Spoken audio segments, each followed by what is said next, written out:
طائف میں جا کر جب رسول صلی اللہ علیہ وسلم اسلام کی دعوت دی تو طائف کے لوگوں نے رسول صلی اللہ علیہ وسلم اتنا پتھر مارے، یعنی خون سے آپ صلی اللہ علیہ وسلم کی چپل مبارک بھر گئے، پھر بھی رسول صلی اللہ علیہ وسلم ایک بھی پتھر ان کو نہیں مارا، اور آپ صلی اللہ علیہ وسلم چلتے چلتے اس باغ میں آ پہنچے، اور یہ باغ انگور کا باغ اور شیبہ عتبہ بن ربیع اس باغ کے مالک تھے،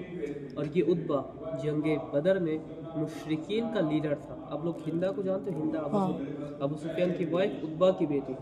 ہندا، جنہوں نے رسول صلی اللہ علیہ وسلم کی چاچا حضرت حمزہ ان کا خلیجہ چبایا تھا جنگ احد میں۔ کیوں؟ کیونکہ سیدنا حمزہ نے اس عتبہ کو مارا تھا جنگ بدر میں۔ اس مشرک نے جب دیکھا ایک شخص ایسے زخمی ہو کر پڑا ہے، ایک پلیٹ میں انگور لیا، اور اس مشرک کا ایک خادم تھا، خادم کا نام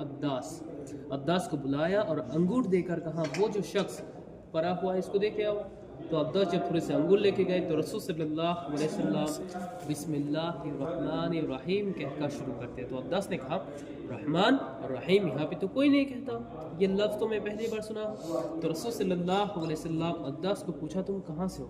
تو عداس نے کہا میں نینوا شہر سے ہوں، شہر کا نام نینوا ہے، نینوا جو عراق میں ہے، حضرت یونس علیہ السلام کی شہر۔ تو رسول صلی اللہ علیہ وسلم نے کہا تم تو میرے بھائی یونس علیہ السلام کے شہر سے ہو۔ تو عداس نے کہا اب یونس علیہ السلام کو کیسے جانتے ہو؟ یونس علیہ السلام تو نبی تھے۔ تو رسول صلی اللہ علیہ وسلم نے کہا یونس علیہ السلام بھی نبی تھے اور میں بھی اللہ کا نبی ہوں۔ صرف یہ لائن سن کر عداس اسی جگہ لا الہ الا اللہ محمد رسول اللہ کے کلمہ لائے تھے، اور طائف میں جو پہلا شخص تھا نا یہ عداس جو ایمان لائے تھے، اور اس بارے میں جب اس مشرک کو پتہ لگا کہ عداس ایمان لائے تو عداس کو بھی شہید کر دیا، اگر آپ لوگ کبھی طائف میں جائیں نا ان کے نام سے ایک مسجد بھی ہے، مسجد عداس، اور یہ باغ آج بھی طائف میں موجود ہے،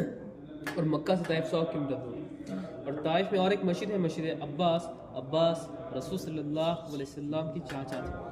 اور یہ جو سامان یہاں پر رکھا ہے نا یہ صرف آپ کو ترکی کلچر دکھا دیا، یہ بھی آج سے تقریباً 100 یا 250 سال پرانا یہ سامان یہاں پر رکھا ہے۔ پھر آپ کو آگے دکھاتا ہوں جب رسول صلی اللہ علیہ وسلم معراج سے